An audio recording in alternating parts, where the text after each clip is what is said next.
Welcome to Let Me Fix This. Enjoy the video. You start by ensuring Chrome is updated and the browser is open. Once done, go to the three-dot menu and click Settings.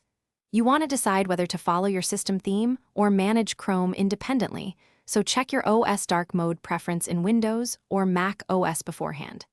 Make sure to disable theme overriding extensions if they exist. This prevents conflicts.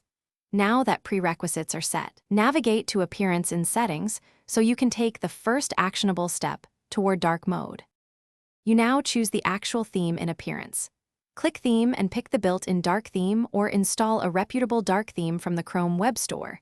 This changes browser frames immediately.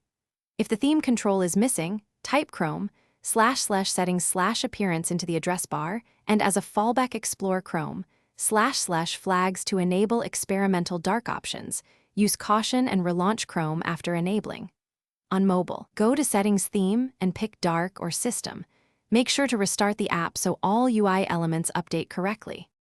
You finish by forcing dark rendering for web content if needed. Open Chrome//flags, enable Force Dark Mode for web contents, then relaunch.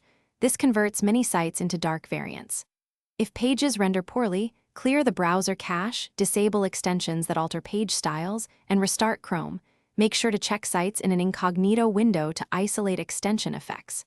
If problems persist, revert the flags, update Chrome to the latest build, or reset settings. That single troubleshooting tip, disable conflicting extensions, solves most. Thanks for watching. If you found this helpful, don't forget to like and subscribe.